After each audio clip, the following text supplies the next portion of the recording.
In the fourth video in this series, I'm going to tell you about the various analysis reports that are available that you can then print off or save to PDF. And I've cleared the database analysis from the previous video, and we're going to look at a different database this time. And this is a variation of the database that's supplied with the evaluation version. Slightly larger database, 3.5 megabytes, and a lot more objects, so it's going to take a little bit longer, but again you can see it's fairly quick for each step, and I've selected each of the stages here so we will get the full analysis. Now the whole thing will take about a minute and a half or so from previous experience, so I'm going to cut this short in a second and move on to the next screen.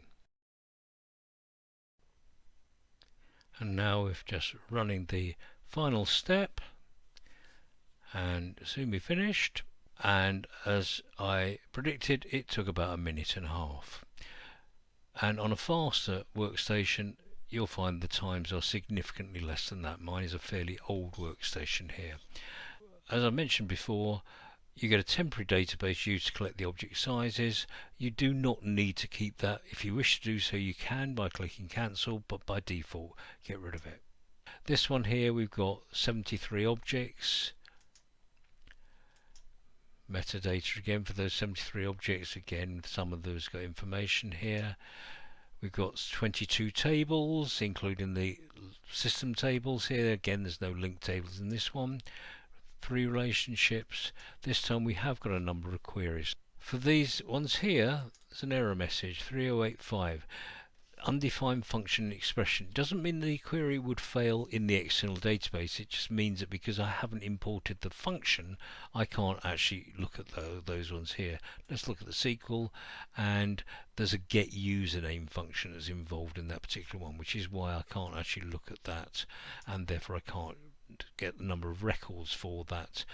I showed you before, then we've got a list of different sorts of reports. So I'll come to the full analysis last of all. The object info, that's going to come back to this screen here. That's going to tell me the information that's in that screen there. It also tells me the number of each type of object. Let's just enlarge that slightly. It then tells me what the forms are, the object, the type or view of that form here, single, continuous, more information that I explained before, modules, go to the second page, tables, etc. So you've got detailed printout that you can save to PDF if you want to do so. You can get the metadata, the date created, the date modified, and if it's got them, description. And each of these reports, by the way, didn't point it out before, at the top it then tells you the database, file path, the file name, the size of it, and when you did the analysis there. So for the tables it tells you what sort of table it is, the number of fields, the number of records, and the size of it.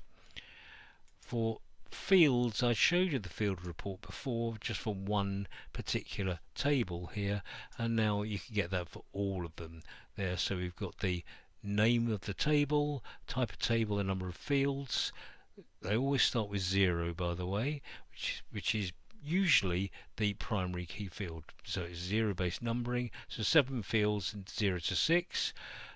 Tick for the primary key field, the field type, whether it's indexed or not, the size of it in bytes. So for short text fields, remember it tells me the number of characters allowed there, and it's a system table. It's chosen 128 for reasons that are known to access, and whether or not 0 length fields are allowed, and whether or not they are required fields, and so on. So you've got that for each of the tables here. Relationships, you've got information I showed you before for individual relationships, and the number here is the relationship value. It's a GR bit value in one of the system tables that again tells access whether it's an one-to-many relationship, whether it's an inner join or an outer join, whether referential integrity has been applied, and whether a cascade update and cascade delete are involved.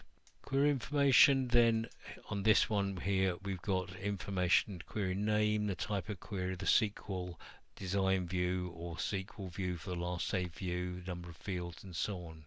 So we've got information about each of those in a ready, easy to use format. Procedures. For each of the procedures there, we've got information about the procedure name, the procedure type and its scope, and the module, code module it's contained in. This report doesn't include the code.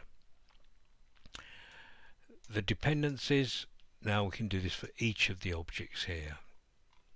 And if there are any with broken dependencies, they would be marked as missing.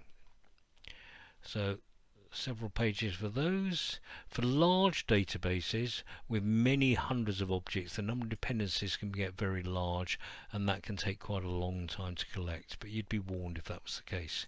References, again, you've got information about each of the references, what the name of it is, what its short name is, what its file path is, its GUID value, which means something when you're adding references, version number, whether it's built in or whether or not it's broken reference. And lastly, the database properties, then get all of the properties listed in one particular place here. Now, if you only want some of the items, you may choose to do individual reports, but you can also choose to get the full analysis in one go. And in the full analysis then, a slightly more complex procedure happens here. When we open this, all of these reports are included, but this time it now compiles a table of contents with page numbers.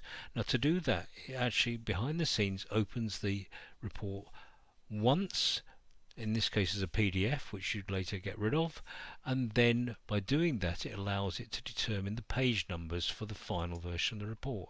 So here we've got the icon for the database here, Mendit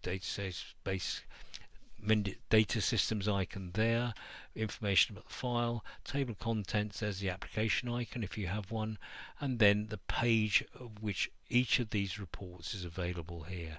And it's a 32-page report in total there, and information about how it was obtained and so on. So if we go through this, then page 2 has the database objects, page 4 metadata, page 6 or 7 I think we're on, no 10, table analysis, field analysis will be several pages, relationships analysis, and so on. To give you an idea, because you may be familiar with the new Northwind 2 developer edition, that takes 82 pages in total on the full analysis report, and collecting all that information takes about 2 minutes on my workstation. That's all for this fourth video, and I'll see you again for the next video.